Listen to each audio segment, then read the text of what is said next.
What up, friends? Welcome to my testimonial experiences with gout. Picture this. 20 some years ago, I'm sitting in a podiatrist's office and I didn't like the guy. He was very brash, very blunt.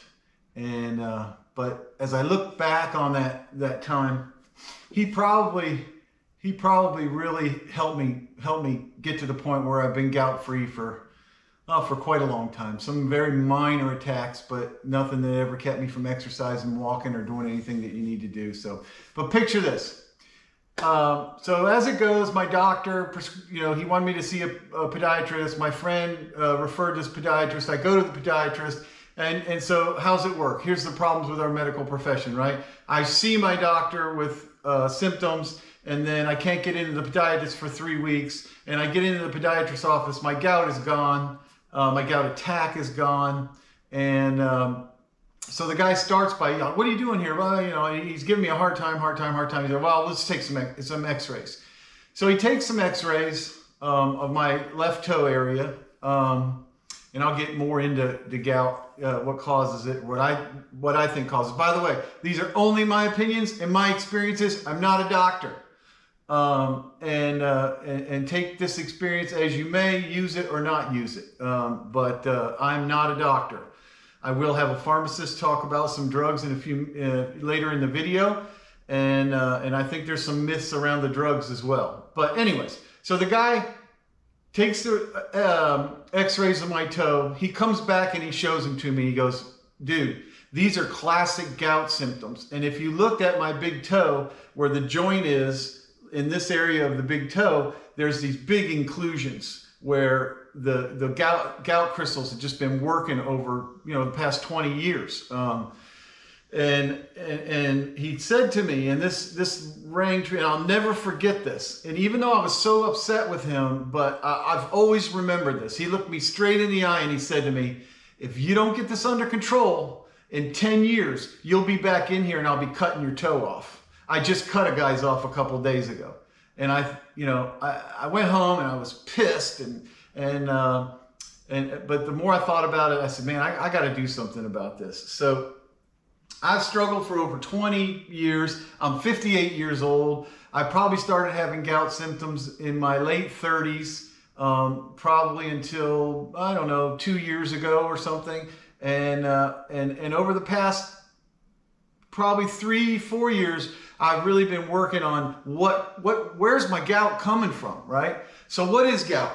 Okay, well, gout is uric acid in your bloodstream. It's simple, right? Uric acid builds up, and when it builds up, it drops out in a crystalline form. And if you've ever seen a gout crystal on, you can look it up on the internet or wherever, it looks like a sand spur. My friends down in Florida, if you're familiar with sand spurs, I mean, it's basically sand spurs, right? So what happens? So the uric acid builds up, it drops out of your blood, right? Well, where does it drop out? Well, where does something naturally drop out? At the least amount of circulation that you would have in your body, which for most people is in your left foot, left toe area, right? For me, it was my left toe a lot. But I will say, I want to add this, and sometimes people scratch their head at this. I'm a side sleeper. I sleep on my left side. So I believe I've had gout in my elbow. I believe I've had gout in my knee. I believe I've had gout in my Achilles. And what traditionally happens for me for gout is I start feeling it in the side of my foot. I'll say, I'll be walking or whatever, and it's, man, where does this come from? And then it slowly, over a period of days, moves through my little toes into my big, and then plants itself firmly in my big toe, where that's the point where it's really hard to walk and everything else. Again, when you're sleeping at night, right? A lot of gout people they go to get out of bed at night or in the morning, and it's like, oh my God, what happened to my foot? Well, because you're sleeping, low blood flow, high uric acid from doing some of the things that we're going to talk about, and these gout crystals, in my opinion, drop out and you end up with gout. Any research you read, a lot of people say, oh, it happened at night. I woke up in the morning. If the sheet touches my toe, I'm in pain. You know, your foot's red and swollen. Your toe, you can't move your toe. It's the worst pain, some of the worst pain I've ever had in my life. Now, I've never broken a bone, but I've ripped playing football, I've ripped the ligaments in my ankles and everything else, and nothing has been as painful as some of the gout attacks I've had.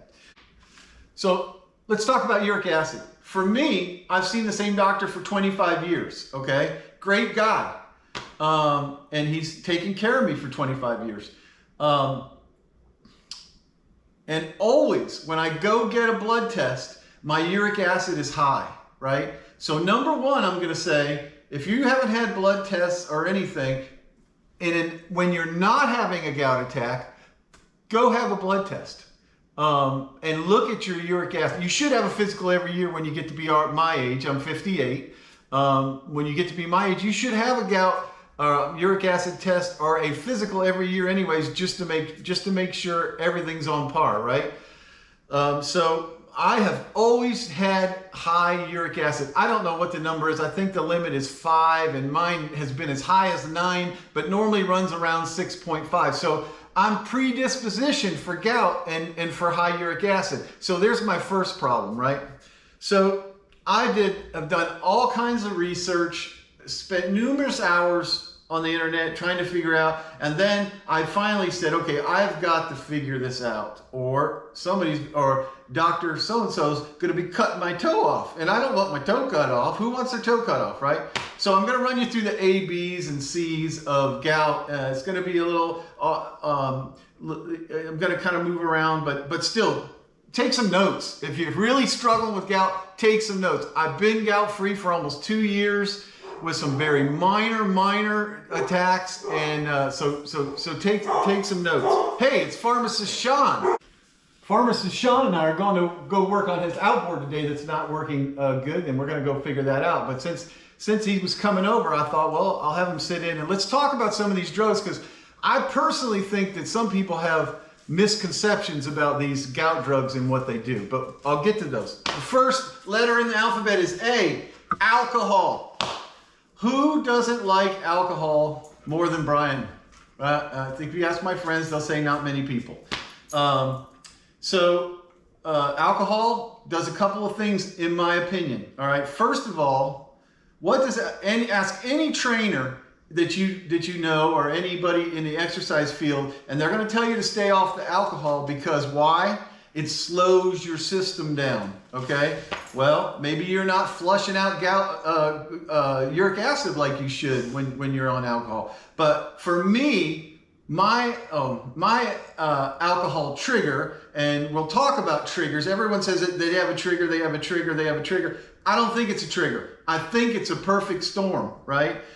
For me, combining certain elements of what people get gout from is usually I can backtrack and find that I had a really gout attack from these few things that happened or that I was doing, okay? So triggers to me don't mean a lot. For me, it's a perfect storm. So let's go back to alcohol. Alcohol. I love bourbon, and I love whiskey, bourbon, and I was an avid bourbon. I've drank every bourbon from the most expensive all the way down to the cheapest, and I love a bourbon over ice, maybe 2 bourbons over ice, maybe 3 bourbons over ice, right? I found that when I'm drinking bourbon combined with some other things, and we'll talk about that later, that a couple days later I have a gout attack.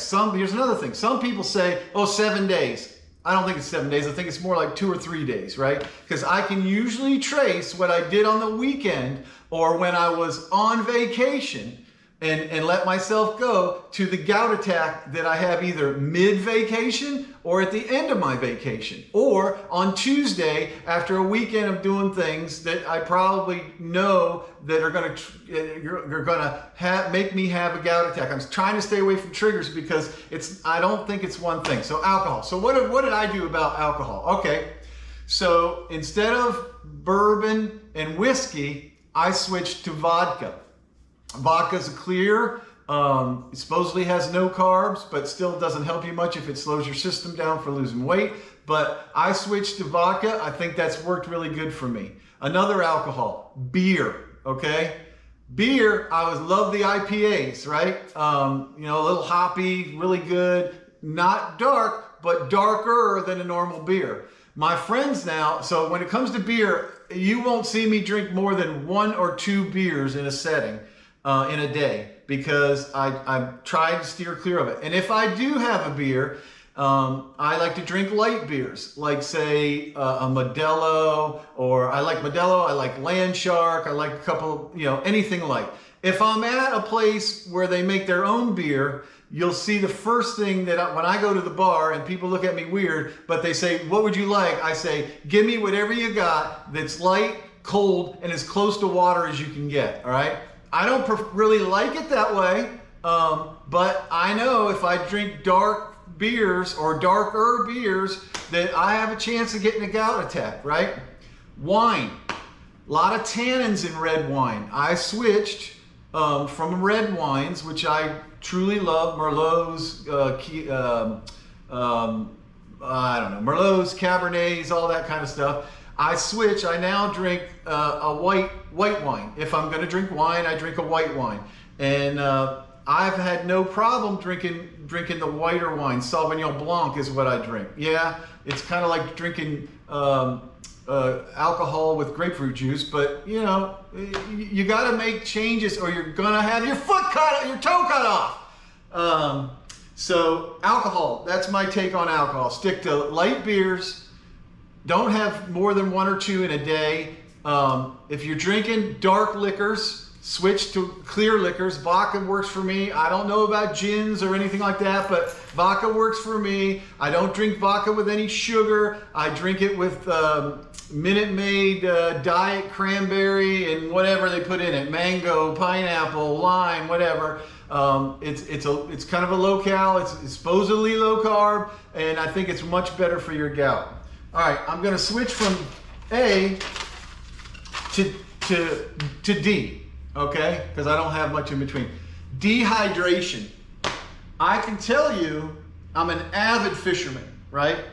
And I love to fish. I have found that when I go out in the boat, I fish anywhere from 30 to 50 miles offshore in North Carolina. I'm out there all day long and I'm fishing, right? And I got to reach down under the seat, open the Yeti, pull something out to drink it. Well, in that time, I could be rigging baits or doing something else. So I found myself not drinking anything all day long. I'll give you another example. And then here again on Tuesday, pow, gout attack, right? Because I dehydrated myself. That added to the perfect storm. I'll give you another example. I've found that when I was working on projects, like building a deck or something like that in summertime, you know, the first day I'm out there all day long, banging nails, whatever, you know, putting the frame up, getting everything ready. And about the time I rolled around to the second or third day, when I'm putting on deck boards in the middle of the sun, I start having this pain in my foot, or I wake up with this pain in my toe, and I'm limping all around, and I think, well, now, how did I hurt myself, right? How did I hurt myself putting this deck up? Well, I'm convinced that I was so focused, and I know I was focused, that I didn't drink anything all day long, or drank minimal, or drank beer, right? So I now try and make myself drink. When I'm on my boat, I usually pull a water or a Gatorade out, put it in a cup holder, and have it there. So it's not so much for me to go drag into the cooler and get it out, and do all that stuff that will deter me from drinking. And I have it there, and I can sip on it or drink it, whatever.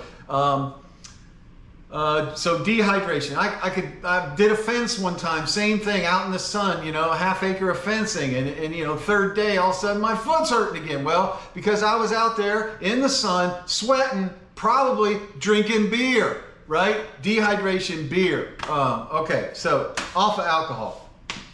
Let's talk about drugs.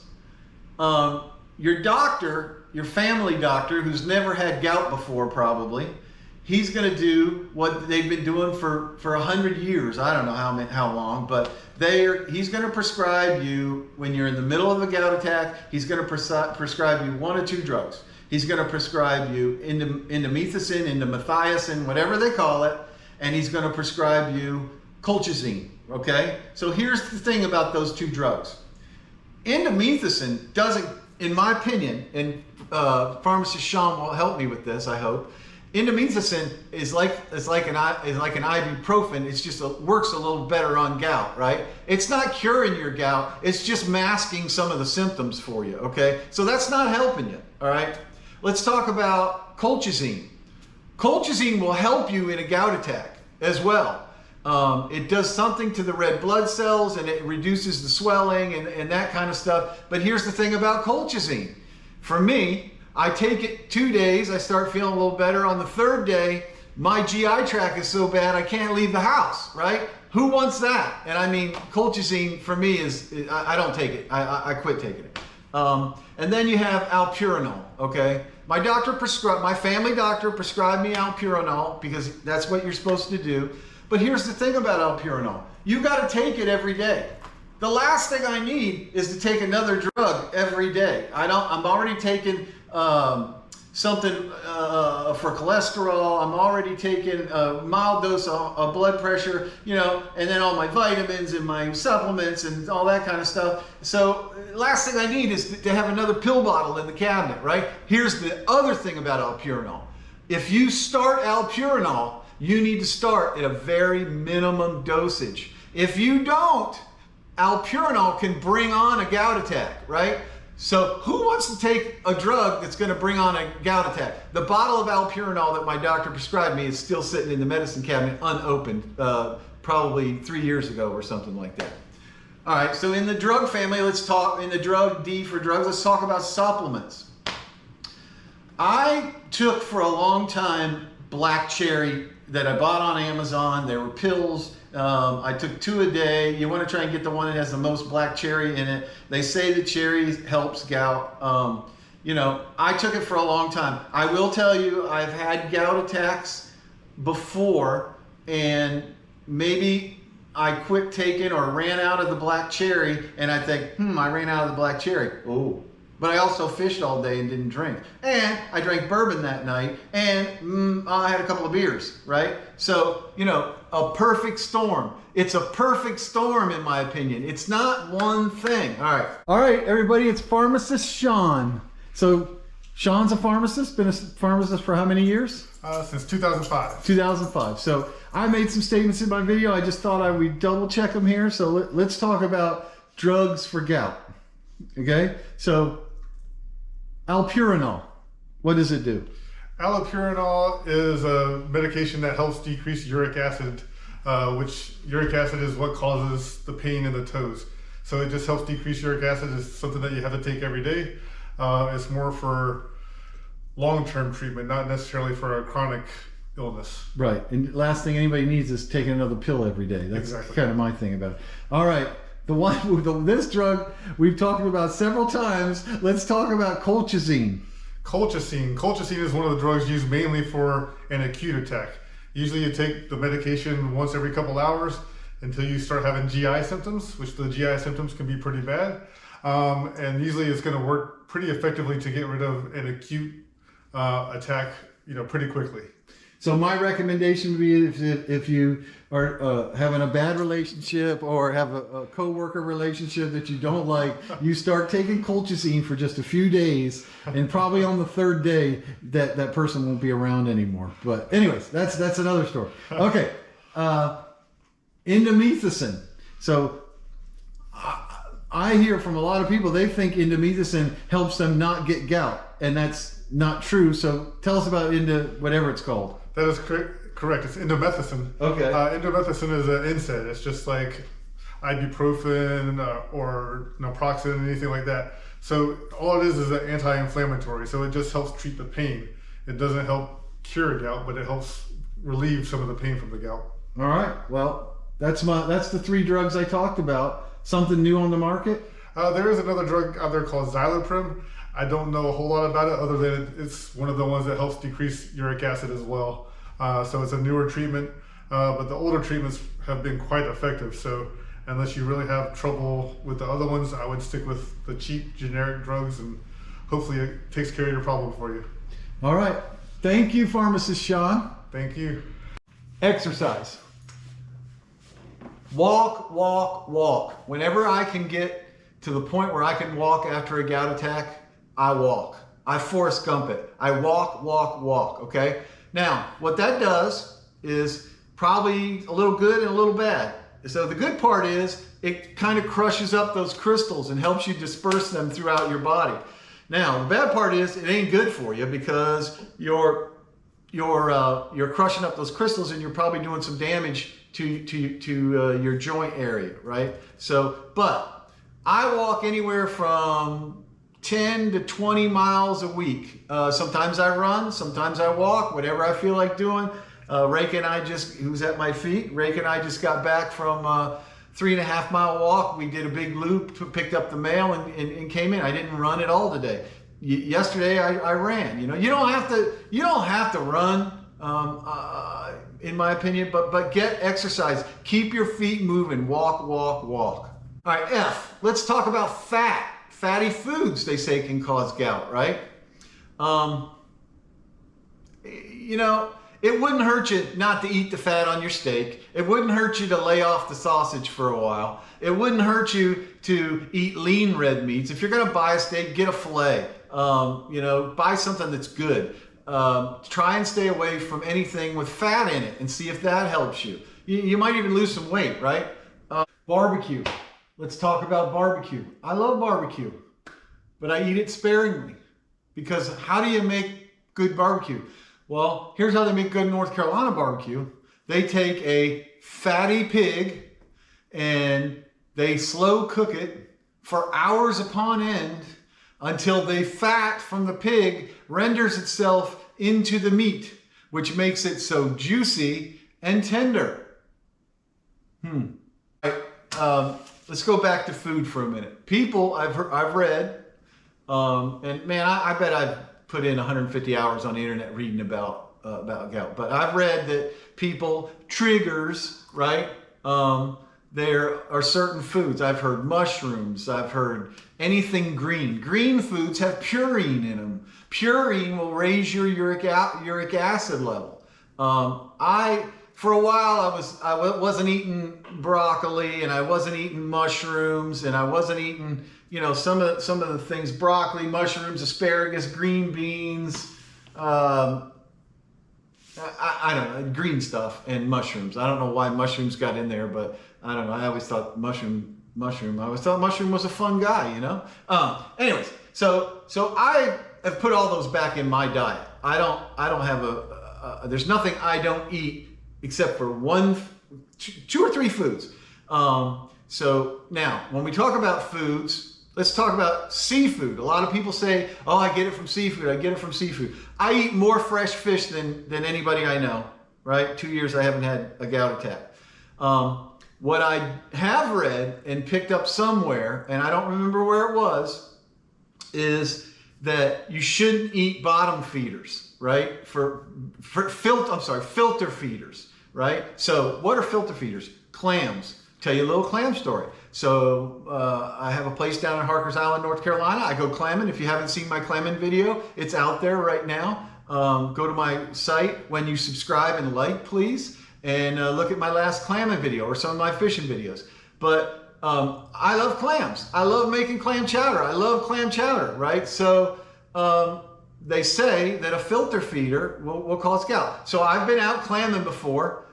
Again, 2 or 3 hours in the sun, probably drinking beer, probably on the weekend, probably had bourbon at night, and probably ate some sausage and eggs for breakfast and been clamming. And a couple of days after, you know, on Tuesday, I get this gout attack and I'm like, damn.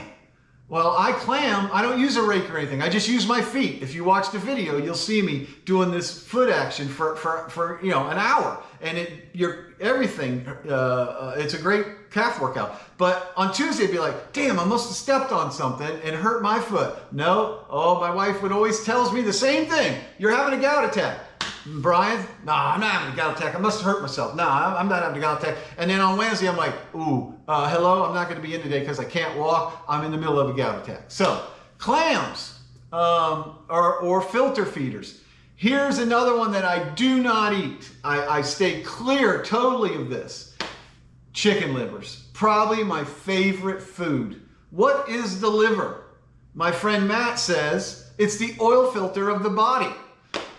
So it's a filtering device, right? So it filters everything. So as much as I love fried chicken livers, fat, chicken liver filter, right? I used to eat at this place in Durham every Monday called the Current Cafe. Every Monday was chicken liver day. Best chicken livers I ever have had in my life. And I've ruled out chicken livers. I do not eat chicken livers. I will talk about clams. I went clamming. You see my clamming video on my YouTube channel where you can like and subscribe, hopefully. And you'll see that I made a clam chowder. I had 1 bowl of that clam chowder. I didn't eat any more. I didn't eat 2 bowls. I didn't eat any the next day. I had 1 bowl of that clam chowder. Here we are on Wednesday. No gout attack, no tingling in my toes, no nothing. So I'm fine. So food, fatty foods. Try staying away from the purines. I don't give that a lot of merit, but that's my personal opinion. And stay away from filter feeders. And hopefully that will help you. You know, low carb diets are great, right?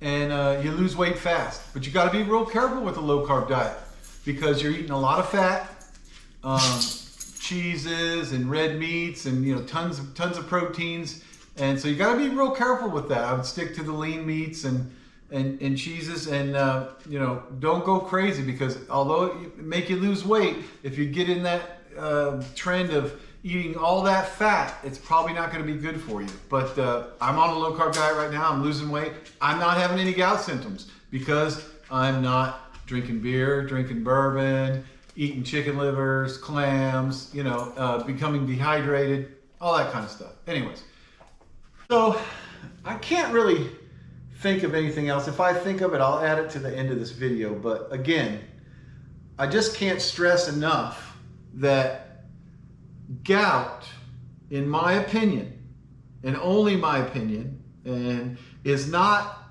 a trigger, right?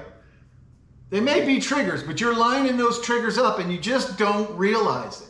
You got to go back and you got to think about what you did for the past 4 days, right?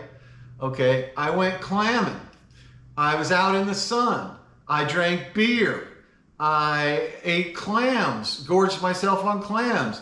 It was the weekend. I made eggs and bacon on my griddle outside, and it was delicious. I had a steak. I had a ribeye, the most fattiest steak you can buy, for dinner. And then after dinner, we were talking, and our friends were there, and it was the weekend, and everyone was happy. I had 2 bourbons, okay?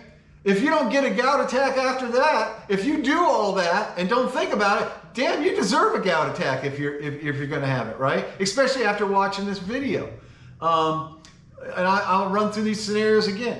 It was the weekend. I'm building a deck outside. I'm a project guy. I was building a deck outside. I was outside all day long. I didn't drink anything. I came in that night. My wife made me a big steak for dinner, and again, it was the weekend, so I had eggs and bacon for breakfast, and I didn't drink anything, and I got dehydrated. And then I came in and drank some beer as the day went on. And then that night I sat down to watch Survivor, and I had Survivor reruns because it's the weekend, and I had bourbon. Okay, if after seeing this video you still do this, you deserve a gout attack. And I deserved them, right? Because I didn't go back and think, and I hope this video really helps everyone. I'm going to stop my rant for now, but I'm 58 years old. I've been dealing with gout for 25, 30 years, and now I'm not going to say I'm gout free, but I haven't had a bad gout attack in a long time. So watch what you eat. Watch what alcohol you take. Make sure you exercise. Stay dehydrated. And I think that you'll be on your way to being gout free. If it works for you, leave a comment. If you have any other good gout things that you've learned, leave a comment and let's share it with people, right? I don't think your doctor is going to help you. Your doctor only knows what he read in his doctor book, okay? And he doesn't know what your lifestyle is. Your podiatrist doesn't know, right? So don't have a doctor look you in the eye and say, if you don't cure this in 10 years, I'm going to cut your toe off. because it'll make you mad. And maybe you need to be mad to do what I've done to be gout free. But anyways, hey, please like and subscribe. This is a little off track from what I normally do for videos. But if you like cooking, I got some great recipes for cooking. If you like fishing, I'm adding some fishing videos. I'm trying to get better at it, but I really would appreciate it if you stop the video and go and hit the like button, and then also go to my channel and subscribe. It's Brian Harbaugh, just like the coaches, Harbaugh, first name Brian with an I. Do me a favor and go out there and subscribe to that. It would really mean a lot to me. And let's get some comments going about gout and what people find helps them, or what series of events have caused their gout. Again, I don't think it's one thing. I think it's a series of things. So break the series, figure it out, analyze it, and you'll be on your way to being gout free. Hey, take care, y'all.